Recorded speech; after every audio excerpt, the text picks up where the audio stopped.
Kemudian berikutnya juga yang saya ingin garis bawahi adalah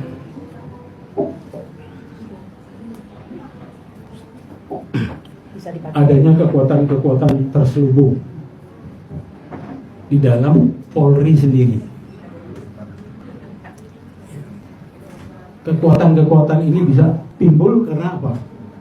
Karena mereka bisa cari uang sendiri-sendiri. Siapa yang kuat mencari uang, dia yang akan punya pengaruh besar di Polri. Jadi kalau Pak Mahfud katakan di Polri itu ada Mabes Polri di dalam Mabes Polri, saya merasakan itu betul. Dan ini tugas, dan tidak mungkin rampung tugas ini dilakukan oleh Pak Listio Sigit sendirian, tidak mungkin. Sekarang coba pangkat dinaikkan seenaknya. Seenaknya. Brimob dipersenjatai seenaknya. Semua senjata yang dipegang kemarin itu semua adalah senjata tempur, bukan senjata Polri. Ciri daripada senjata tempur itu otomatis. Tapi kalau senjata Polri itu repetir satu-satu. Nah, ini artinya apa? Peluang untuk menjadi super body itu diberikan oleh pemerintah sendiri, presiden. DPR itu mengamankan. Iya. Budgetnya juga DPR yang bantuin. DPR juga melegalkan semua lewat undang-undang. Amplop coklat. Mungkin bukan amplop coklat lagi itu. Ya. Jadi ini yang membuat dia jadi super body. Saking supernya sekarang lebih daripada 34 badan di luar dipegang oleh polisi.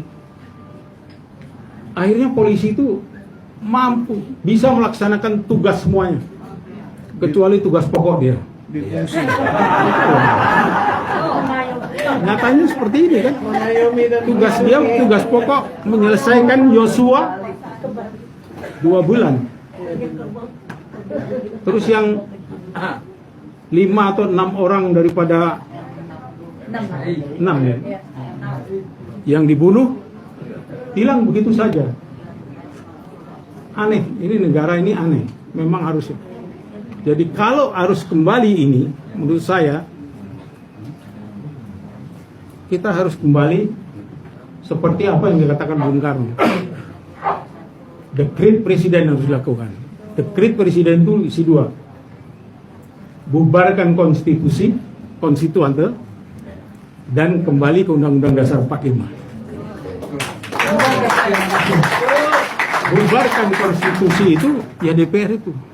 Tidak ada di mata saya, maaf saya katakan di mata saya, tidak ada legal standing dari rakyat. Sehingga apa? Demokrasi yang terbangun ini adalah demokrasi oligarki. Tapi kalau sesuai dengan Undang-Undang Dasar 45, demokrasi itu berangkat dari bawah, from the bottom, dari desa. Di desa itu ada PPDI, ada abdesi. Di situ nanti dia bisa menunjuk perwakilannya di kecamatan, menunjuk perwakilan di kabupaten. Ini nanti duduk ke atas, ya, duduk ke atas. Nah, kemudian harus ada perwakilan daerah. Perwakilan daerah itu yang namanya kepala suku, ya, kepala apa itu kalau di Adat. burung, terus mantan-mantan yang punya kerajaan, 238 kerajaan yang menyerahkan kepada Republik, itu jadi perwakilan daerah. Perwakilan untuk golongan harus ada. Buruh di situ harus ada duduk. Guru harus ada di duduk. Nelayan harus ada di and so on. Itu baru namanya perwakilan. Tapi kenapa ini dibunuh? Karena para pemimpin memang takut dengan ini. Takut. Jadi seperti misalnya kemarin pada waktu dilantik Jokowi, saya pindahkan ibu kota ke Kalimantan. Nggak bisa. Yang penting takkan pindah ke Kalimantan harusnya MPR itu. Baru setelah MPR setuju semua, perintahkan kepada presiden.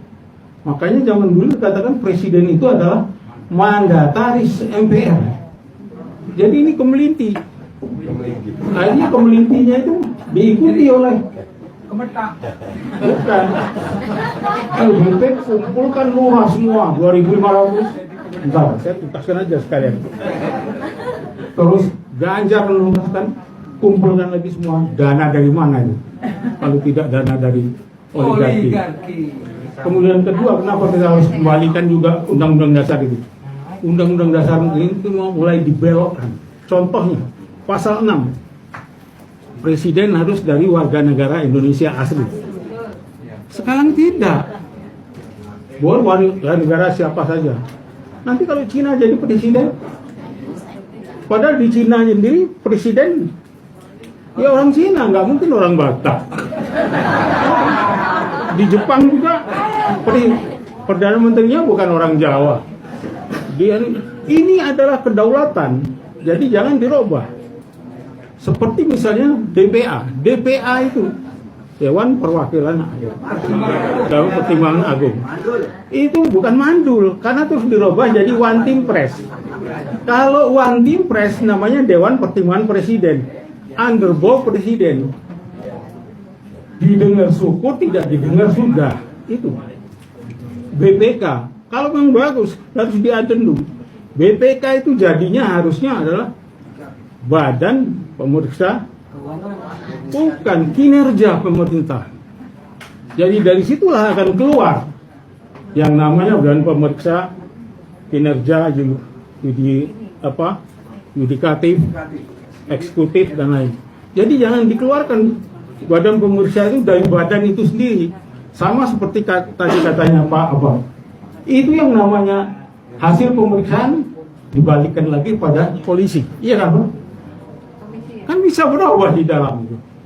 Inilah anehnya Republik ini. Jadi kalau menurut saya itu harus. Dan saya melihat kenapa Komnas